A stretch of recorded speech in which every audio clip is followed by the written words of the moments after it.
मुफ्ती तारिक मसूद के बयानात के लिए मुफ्ती साहब के ऑफिशियल चैनल मुफ्ती तारिक मसूद स्पीचेस को सब्सक्राइब करें।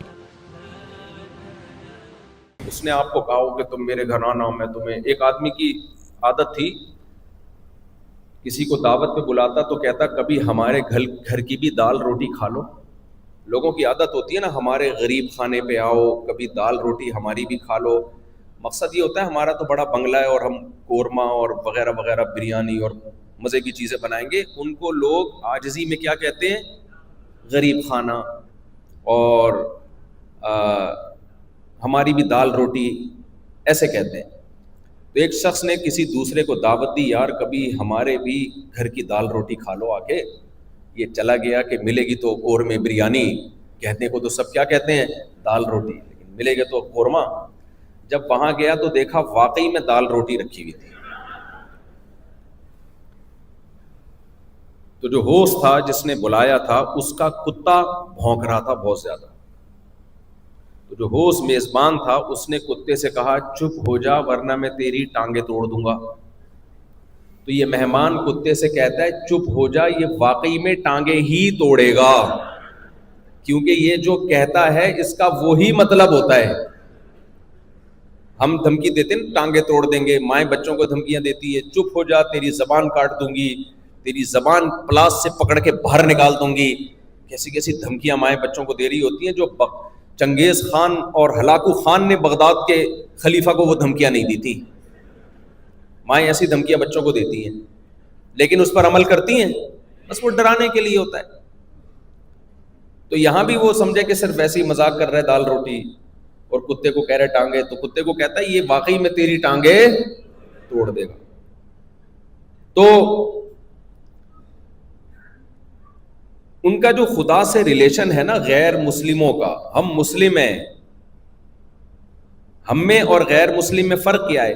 गैर मुस्लिम का गॉड से, खुदा से, अल्लाह से, भगवान से जो रिलेशन है वो इंतहाई कमजोर होता है। हत्ता के आपस का रिलेशन भी इतना कमजोर नहीं होता जितना खुदा से रिलेशन कमजोर होता है। बस वो इतना ही रिलेशन है, ओ माय गॉड और दो चार चीजें। तो इसलिए अल्लाह कहते हैं कि वो वाला रिलेशन अल्लाह से कायम करो जो इस्लाम ने बताया है, तो मैं उस रिलेशन को रिलेशन मानूंगा। अदरवाइज ये रिलेशन के नाम पे मजाक है। आपका दोस्त है या आपकी शादी हो गई, बीवी की मिसाल देता हूं वो ज्यादा बेहतर है। आपने लड़ के शादी की, अपने अब्बा से को मनाया, फिर अपने ससुर साहब के पाँव में पड़ गए। मैं आपको मनाने का तरीका भी समझा रहा हूँ। आप ससुर साहब के पाँव में पड़ गए, आपने जाके और बहुत रिक्वेस्ट की, बड़ी जो है दुआएं मांगी, और बेल आखिर आपको बीवी मिल गई। और आप कह रहे हो मैं तुम्हारे लिए आसमान से तारे तोड़ के लाऊंगा, मैं ये कर दूंगा, मैं यूं कर दूंगा। बहुत खुश हो गए आप उससे।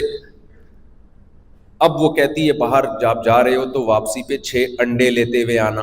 आप ना अंडे लेकर आ रहे हो, ना नान नफका दे रहे हो, ना उसका गैस का बिल दे रहे हो, ना बिजली का बिल दे रहे हो, और बस मोहब्बत की बातें सुबह शाम कर रहे हो आप।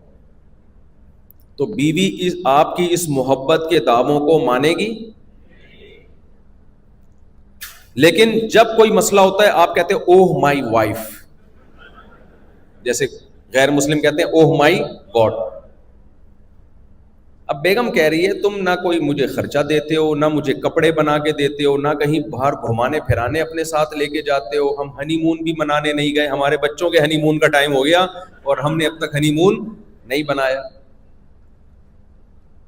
तो आप कहते हो देखो मेरा तुमसे रिलेशन ना होता तो बात पे मैं ओह माई वाइफ ना कहता। तो बीवी मान लेगी इस रिलेशन को? कोई भी नहीं मानता भाई।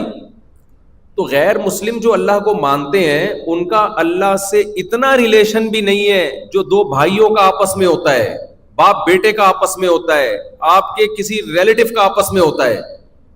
इसलिए इस्लाम इस रिलेशन को रिलेशन नहीं मानता। इस्लाम कहते हैं वो वाला रिलेशन चाहिए जो अल्लाह बताता है पैगंबरों के जरिए।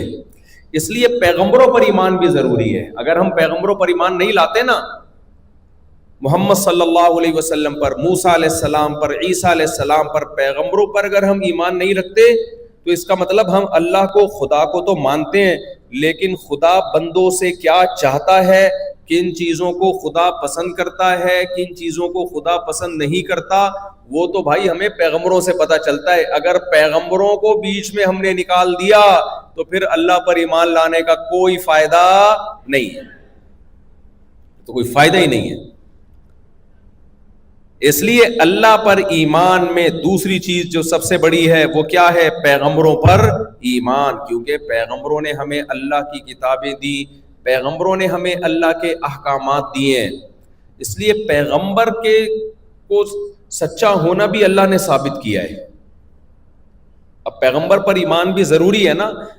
میں نے بتایا جو چیز ضروری ہوتی ہے وہ انتہائی آسان ہوتی ہے. کیا خیال ہے بھائی؟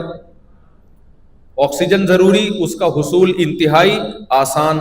پانی اس کے بعد ضروری، اس کا حصول انتہائی آسان. کھانا اس کے بعد ضروری، اس کا حصول انتہائی آسان. کوئی زیادہ راکٹ سائنس کی ضرورت نہیں ہے اس میں.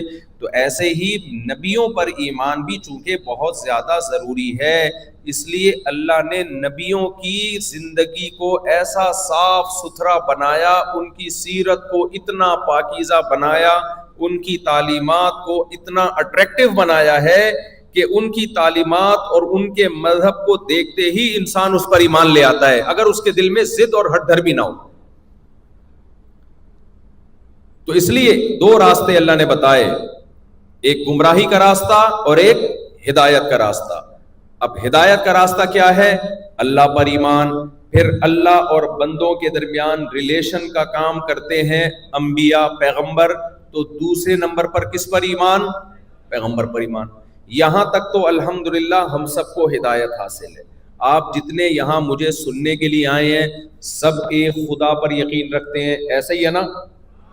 اس کے بعد ہم سب جتنی ہماری بہنیں یہاں بیٹھی ہیں، جتنے اسٹوڈنٹس یہاں بیٹھے ہیں، ہم سب سید الانبیاء محمد صلی اللہ علیہ وسلم کو لاسٹ میسنجر آف گاڈ سمجھتے ہیں. اس میں تو کوئی شک نہیں ہے نا. آگے مسئلہ ہو رہا ہے، میسنجر آف گاڈ جو بات کہتے ہیں وہاں ہم مسئلہ کرتے ہیں. قرآن جو باتیں کرتا ہے وہاں ہم عمل میں کمزور ہوتے ہیں. قرآن نے جو ہمیں احکامات دیے ہیں، ہدایت کا تیسرا درجہ یہ ہے کہ ان احکامات کو فالو کیا جائے.